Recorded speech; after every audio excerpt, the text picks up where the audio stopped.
After the Prophet. Lesley Hazleton. The Epic Story of the Shia-Sunni Split in Islam. Part 2. Ali. Chapter 7. If Othman had not been blessed with good genes, much blood might have gone unshed, including his own, so whether his longevity was indeed a blessing is a matter of some dispute. The fact remains that he defied all the odds and lived another 12 years, and when he died, at the age of 82, it was not of old age. Like Omar before him, the third caliph died under an assassin's knife. This time, however, the assassin was Muslim, and many would argue that he had excellent cause. Othman was a man used to entitlement. He had been renowned for his good looks, as those who carry themselves with aristocratic ease and assurance often are. Despite his smallpox-scarred cheeks, people still talked admiringly of his golden complexion, and his flashing smile, flashing not with whiteness but with the fine gold wire bound around his teeth as decoration. That emphasis on gold might perhaps have been a warning of what was to come. His predecessor, Omar, had certainly foreseen it. When the spoils from the Persian court were sent to Medina, Omar had not smiled with satisfaction as all had hoped. Instead, he looked gravely at the piles of gold regalia, at the jewel-encrusted swords and the lavishly embroidered silks, and tears began to roll down his cheeks. "I weep," he'd said, "because riches beget enmity and mutual bitterness." As the Arab Empire expanded farther still under Othman, across Egypt to the west, all of Persia to the east, the Caspian Sea to the north, so too did its wealth, and with that wealth came exactly what Omar had feared. Muhammad had wrested control of Mecca from Othman's Umayyad clan.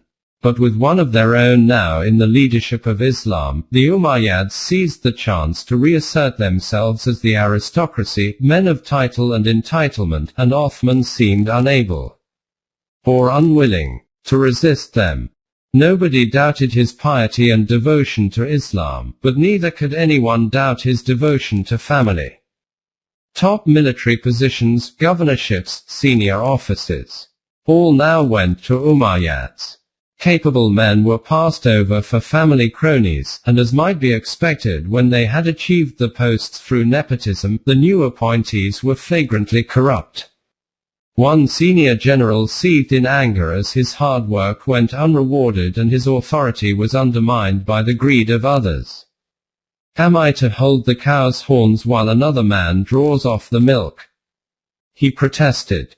Under Abu Bakr and Omar, Muhammad's ethic of simplicity and egalitarianism had prevailed. But now conspicuous consumption became the order of the day, exemplified in the extravagant new palace Othman had built in Medina, with enclosed gardens, marble columns, even imported food and chefs.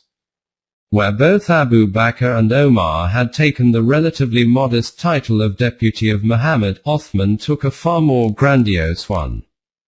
He insisted on being called the deputy of God, the representative of God on earth, thus paving the way for the many future leaders all too eager to claim divine sanction for worldly power. The old Meccan aristocracy rapidly became the new Muslim aristocracy.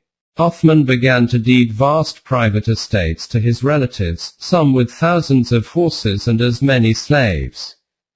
In Iraq, so much of the rich agricultural land between the two rivers was given to Umayyad nobles that the whole of the Mesopotamian valley gained a new, ironic nickname, the Garden of the Umayyads.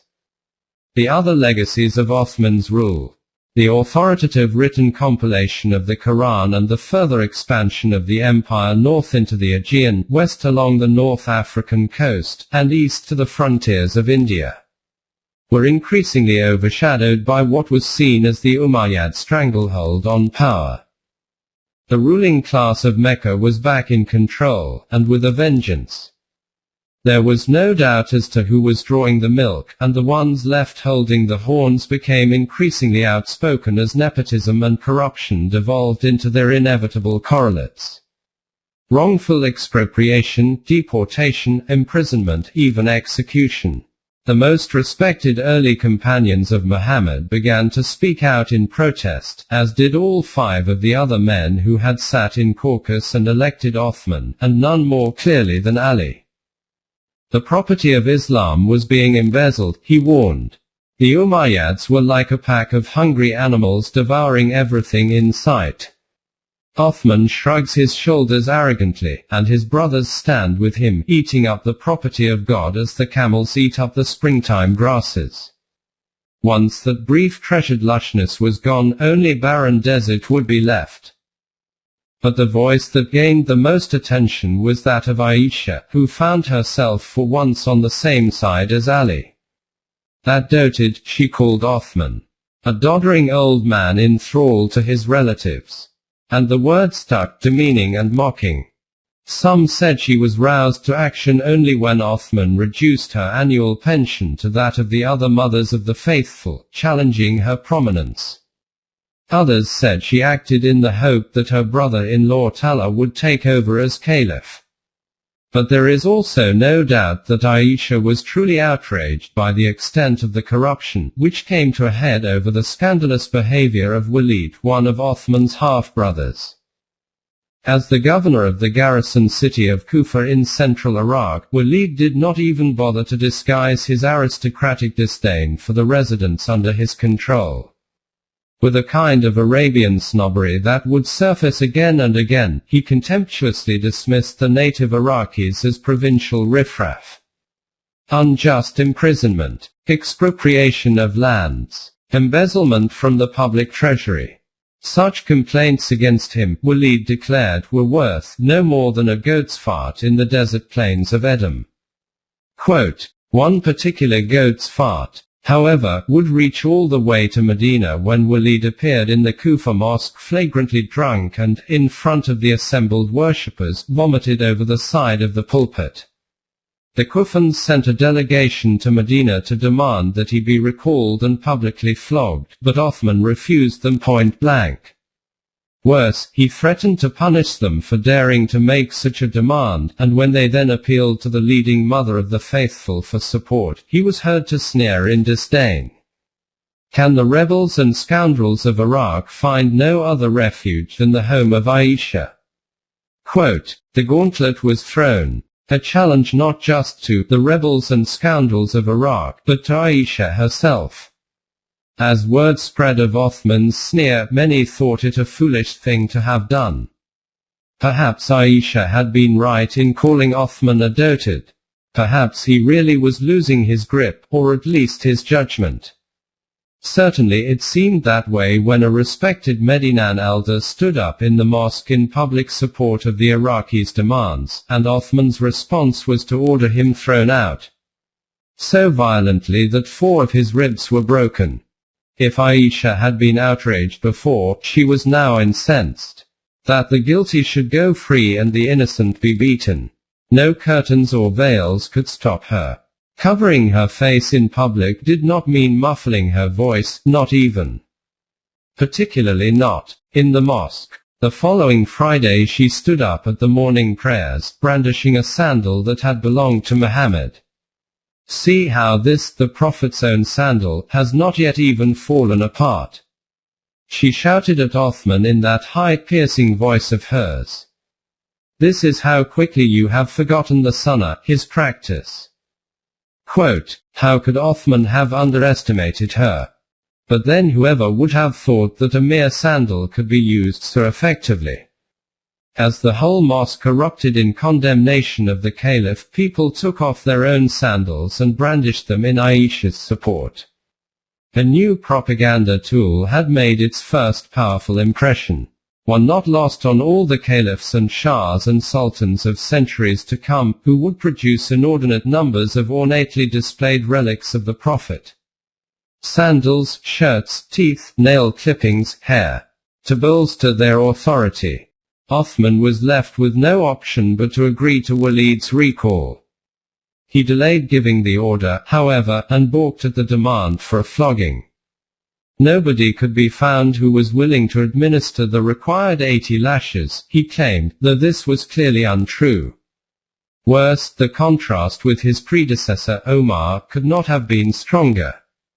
Nobody had forgotten that Omar had ordered precisely the same punishment for one of his own sons, who had then died under the lash. Under Omar, loyalty to the principles of Islam had trumped any loyalty to family. A principle now utterly undermined by Othman. Merely recalling his half-brother was no longer enough. Letters calling for stronger action traveled the desert routes between Arabia, Egypt, and Iraq, and among them, fiery broadsides from Aisha. Writing in the name of all the mothers of the faithful, she called on true Muslims to defend Islam against injustice and corruption. The response took even her by surprise. Within weeks, 3 columns of heavily armed warriors had arrived in Medina. One each from the garrisons of Kufa and Basra in Iraq, and one from the garrison of Fustat in Egypt, just south of what would eventually be the city of Cairo.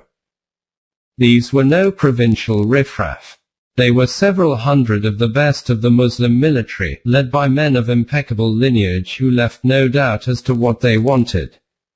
Either Othman took decisive action to address their complaints, or he should resign. Most prominent among their leaders was the son of the first caliph, Aisha's own half-brother Muhammad Abu Bakr. The boy, whose widowed mother had married Ali, was now grown to manhood, but with neither the judgment nor the patience of his father or his stepfather. Under his orders, the 3 armed columns did not disperse on arrival to stay with family in Medina, but demonstratively set up camp in the dry riverbeds just outside the oasis, on full military alert. All of Medina waited tensely to see what would happen. Was a coup d'état in the works? Would there be an attack on the palace, even on the caliph himself? Surely that was unthinkable. Muslim did not kill Muslim, after all. And indeed, despite their militant posturing, the rebels, for that is what they surely were, held back from immediate action. Instead, they reached out to Ali, the one man who had proven his commitment to unity above all else. For 2 weeks, Ali acted as mediator. No matter that one side was headed by his own stepson, whose demands he fully endorsed. He was horrified by the younger man's rashness in resorting to armed threat. No matter either that the other side was headed by a caliph whose style of leadership was the antithesis of everything Ali believed in. He had sworn allegiance to Othman, and allegiance he would give. His would be the role of the honest broker. His ultimate loyalty to neither side, but to the good of Islam, and he might well have succeeded were it not that every step he took was undercut by Othman's cousin and chief of staff, Marwan. Marwan was known as Ibn Tarid, the son of the exile, at least when his back was turned. The exile in question was his father, who had been a leading Umayyad opponent of Muhammad's. When Muhammad had conquered Mecca, he had given all the Quraysh a last chance to be accepted into the Islamic fold as full members of the community. The sole exception he made was Marwan's father, whom he so distrusted despite his last-minute avowal of faith that he ordered him banished along with his family to the mountain city of Taif. Both Abu Bakr and Omar had kept the order of exile in place, but when Othman became caliph, he had revoked it and called his young cousin to Medina to serve as his chief of staff. It was a position of enormous power, and one that Marwan lost no time taking advantage of. There was the huge bite he took for himself out of the war booty from the conquest of Egypt, for example, or the matter of how he leveraged the market on animal feed to his own advantage. A canny operator with an eye always on the main chance, he would finally claim the caliphate for himself 40 years later, but only for a year. After he had married the widow of the man he had deposed, she and her servants would trap him in his own bed, piling all their weight on top of him until he suffocated. An ignominious death that would give great pleasure to many in the telling. Under Othman, however, Marwan was in the ascendant. Every approach to the aging caliph, every financial decision, every piece of information, had to come through him. Nobody said so much as a word to Othman without his say-so. People had the impression of an increasingly frail leader so overwhelmed by the demands of empire that he preferred to retreat into the solitary work of scholarship. Othman spent most of his time compiling the authorized version of the Quran, they'd say, and so was unaware of the degree to which his ambitious kinsman was subverting his authority. Whether this was really so, or whether it was politically wiser to blame Marwan instead of Othman himself, is another question. Meanwhile, with the rebels camped outside the city, it was Marwan who argued most forcefully against any concession to their demands. That would only encourage further mutiny in the provinces, he insisted. With almost deliciously hypocritical righteousness, he urged Othman to stay the course and not be intimidated, however wrong he might be. To persist in wrongdoing for which you can ask God's forgiveness, he said piously, is better than penitence compelled by fear. And in demonstration of his point, he went out to the rebel encampment and let loose with a tirade that seemed designed only to provoke. What is the matter with you that you assemble as though for plunder? He yelled. May your faces be disfigured. You have come wanting to wrest our property from our hands. Be off from us. By God, if that is what you want, you will not praise the outcome. Go back where you belong, for we shall not be deprived of what is ours. Quote, it was a measure of Ali's success in urging restraint that Marwan was driven off by curses instead of arrows, but such restraint could not last, and Ali knew it. He managed to warn Othman. Marwan was making it impossible for him to act effectively as a mediator. He said, and he could take no responsibility for what might happen if Othman did not put his foot down and rein in his cousin. But the caliph would hear nothing of it, not even when his favorite wife, Naila, seconded Ali, trying to make her husband see the danger of Marwan's advice. Was it loyalty to family, or was he really in his dotage? Nobody knew, and by now it hardly mattered. 3 days later, when Othman next appeared in the pulpit of the mosque for Friday prayers, he was greeted by jeers and catcalls. One respected elder had even brought along props for emphasis. Look, he shouted at Othman, we've brought you a decrepit she-camel, along with a striped wool cloak and an iron collar. Get down from the pulpit so that we can wrap you in the cloak, put the collar on you, and put you on the camel. Then we'll carry you off to the Mount of Smoke, the main garbage dump of Medina, smoldering with decomposing trash, and leave you there. And with that, to drive the message home, the crowd began to fling pebbles at the pulpit, a hail of them aiming hard and true, striking the aging caliph and knocking him unconscious. For the caliph to be stoned unconscious, and in the mosque itself. This was surely full-scale rebellion, an invitation to the harshest of reprisals, as Marwan had urged. Yet even as he was recovering from the stoning, Othman steadfastly refused to order the use of force. Whatever his sins, he said, he was a devout Muslim, and as such, he was determined that no Muslim blood be shed at his order. Yet with equal determination, he refused to resign. Perhaps he really did not grasp the extent of what was happening, or perhaps he truly did believe that he was the deputy not of Muhammad but of God. He hadn't the right to resign, he maintained. I cannot take off the robes in which God has dressed me. And with this, he signed his death warrant. The question was who would write that warrant, for it did indeed exist. It took the form of what came to be known as the secret letter, lying in wait to be discovered just when it looked as though the crisis had been diffused, and open conflict averted. After that stoning in the mosque, Othman had appeared truly shaken and chastened, professing profound regret at having let things develop to such a pass. Now at last he acknowledged the justice of the rebels' demands and pledged not only to dismiss the two most controversial of his governors, his half-brother Walid in Kufa and a brother-in-law in the Egyptian garrison of Fustat, but to appoint Ali's stepson Muhammad Abu Bakr the new governor of Egypt. Moreover, lest anyone doubt the sincerity of this pledge, Ali would stand as its personal guarantor. If one could hear a city sigh with relief, it would have been Medina at that moment. The crisis had been averted, and justice achieved. With Ali's word as their pledge, the rebels struck camp and set off on the long ride back to the garrisons. All might have been well if just 3 days into their journey back to Egypt. The young Abu Bakr and his men had not seen a messenger riding full tilt behind them, evidently intent on overtaking them.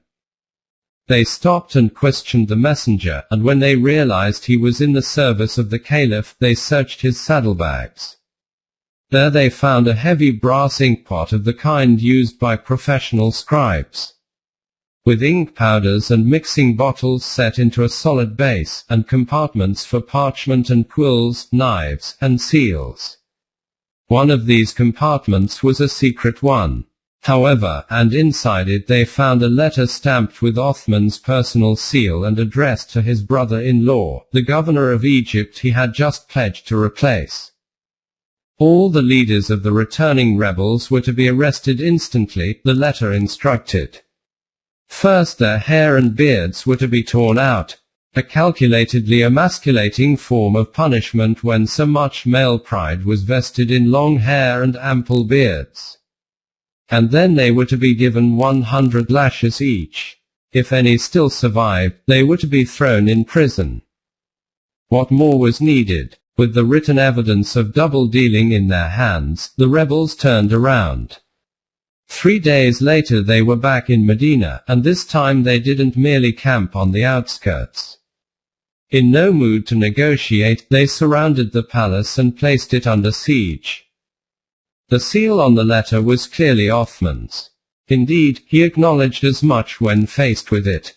But the letter itself, he swore he'd had absolutely no knowledge of it. Nobody knew for certain if this was the truth or merely plausible deniability. Some were convinced he was lying, while some saw the hand of Marwan at work, even claiming that the letter was in his handwriting.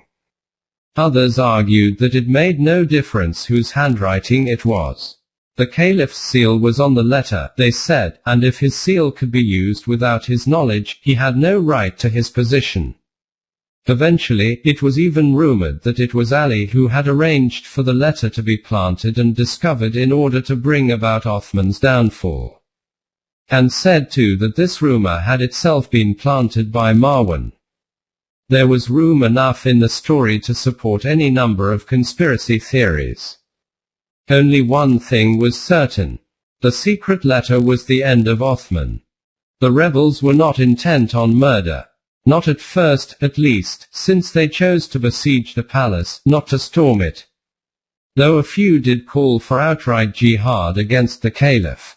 Even they could never have had any intention of beginning the long succession of assassinations that would blight the coming centuries of Islamic history and continue to blight it today. There was still horror at the idea of Muslim killing Muslim, let alone the caliph. What they wanted was the very thing Othman refused to give them. His abdication, immediately. There was no longer any room for negotiation. Ali had tried his best, but as the guarantor of the agreement betrayed by the secret letter, he had been double-crossed as badly as the rebels themselves. He could see the potential for violence. He even posted his sons Hassan and Hussein, now grown men in their 20s, to stand guard at the palace. But he surely knew that with Othman so stubbornly entrenched, there was no more he could do to avert disaster. He spent the coming days in prayer in the mosque. Aisha must have wished she could do the same, and in her way, she did. She could not have played a more public role in stirring up feeling against that doted, but she had never imagined things would go this far. She had used Muhammad's sandal to bring Othman back to his senses, but now he seemed to have lost them completely. How could she have foreseen that secret letter? How had things come to the point where she was on the same side as Ali, of all people? where her own half-brother was now besieging the palace, where she could in good conscience defend neither him nor the caliph. The whirlpool of overlapping conflicts and loyalties overwhelmed even her, and as the situation worsened, she reached for a way out. She would leave for Mecca on pilgrimage, she announced. Not the Hajj but the Umrah, the individual, lesser pilgrimage that could be made at any time of the year. The moment he heard of her plans, Marwan recognized the danger. Aisha's leaving under such circumstances would be taken as a clear signal to the rebels that she would not stand in their way. A silent but powerful blessing of their position. He slipped out of the palace under cover of darkness and made his way to her house. She could not leave, he argued. She had helped create this situation with those fiery letters and speeches of hers, and now she was duty-bound to stay and help resolve it. If Othman had scorned her for sheltering the rebels and scoundrels of Iraq, he had been wrong. He needed her influence with them now, lest things get completely out of hand. But it was too little, too late. Just a few weeks earlier, Aisha might have taken a certain pleasure in the caliph's right-hand man pleading with her. She might have taunted him with his newfound respect for the mother of the faithful, and would certainly have found a way to turn the situation to her advantage. By now, however, there was no longer any advantage to be had. "You're running away after setting the country ablaze," Marwan finally accused her, but Aisha would have none of it. "Would to God that you and your cousin who entrusts his affairs to you each had a millstone around his feet," she retorted, "because then I would cast both of you into the depths of the sea." And with that, she left for Mecca. The end began with a rumor. Word spread among the rebels that military reinforcements for the besieged caliph were on the way from his governor in Syria. The reinforcements never arrived, and nobody knew whether the Syrian governor had ever received such a request, or if he had received it and, for reasons of his own, ignored it. Either way, it made no difference. The very idea of Syrian reinforcements brought things to a head. Rumor did its work, as it always does. The first fatality was one of the most venerable of Muhammad's early companions. He had limped up to the front of the siege line and there, balancing on crutches, called on Othman to come out onto his balcony and announce his abdication. One of Marwan's aides came out instead. He hurled a large stone at the white-haired elder, hit him in the head, and killed him on the spot. "I, by God, ignited the fighting between the people," he boasted later. Nobody would ever know if he acted on his own initiative or at Marwan's orders. They were to call it the Day of the Palace, though the melee lasted barely more than an hour. The defenders were vastly outnumbered, and once both Marwan and Ali's son Hassan had been injured, the others fled. A small group of rebels led by Muhammad Abu Bakr made their way upstairs and into the caliph's private chambers. There they found just two people. Othman and the Syrian-born Naila, his favorite wife. The elderly caliph, undefended, was seated on the floor, reading a parchment manuscript of the Quran. The authorized version he had devoted years to compiling. Even as the group closed in on him, he kept calmly reading, as though the holy book could protect him from mere mortals. Perhaps this was what so infuriated the young Abu Bakr. Othman's assumption of invulnerability even as he was plainly so vulnerable. Or perhaps violence had been building so long that by now it was simply inevitable. Abu Bakr was the first to strike, the son of the first caliph leading the assassins of the third. His dagger slashed across the old man's forehead, and that first blood was the sign that released the others. As Othman fell back, they piled in on him, knives striking again and again. Blood splashed onto the walls, onto the carpet, even onto the open pages of the Quran. An indelible image of defilement that still haunts the Muslim faithful, both Sunni and Shia. Yet still they attacked, even after there was no breath left in Othman's body.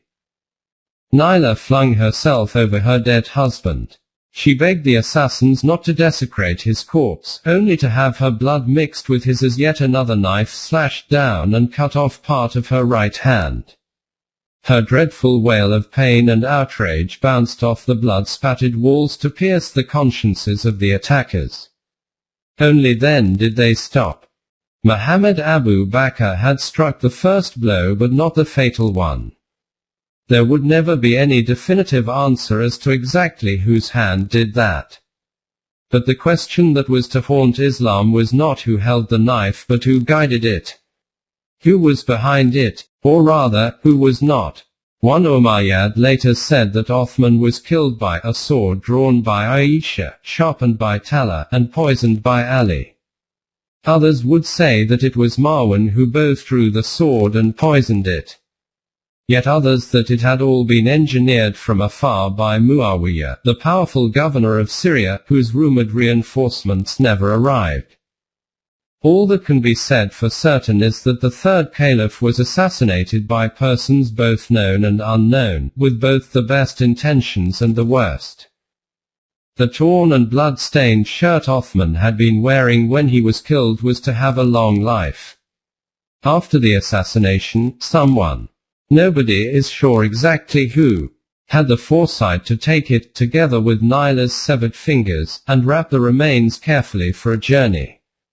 The next morning, as all of Medina buzzed with the news that the rebels had acclaimed Ali as the new caliph, a small, somber caravan set out on the 700-mile ride to Damascus, and in one of the saddlebags, they carried with them that shirt and those fingers.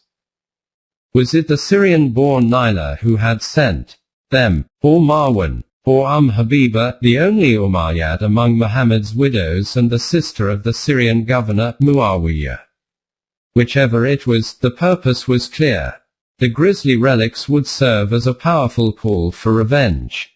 When they arrived, Muawiyah ordered them displayed in the main mosque in Damascus, and there they would remain for a full year. The shirt was placed each day on the pulpit, said a Syrian historian. Sometimes it was draped over it, sometimes it covered it, and Naila's fingers were attached to its cuffs. 2 fingers with the knuckles and part of the palm, 2 cut off at the base, and half a thumb. The people kept coming and crying at the sight, and the Syrian soldiers swore an oath that they would not have relations with women or sleep on beds until they had killed the killers of Othman and anyone who might try to stop them. Quote, in Medina, Othman was buried quickly and quietly. Not by Muhammad's side in Aisha's former chamber, as his predecessors had been, but in the main cemetery. If there was any mourning, it was done privately. In public, the whole of Medina was jubilant. Led by the rebels, they turned to Ali as their new leader. They would have nobody else. The man who so many insisted should always have been the heir to Muhammad had finally come into his inheritance, his ascendance surely all the sweeter for the length of the wait.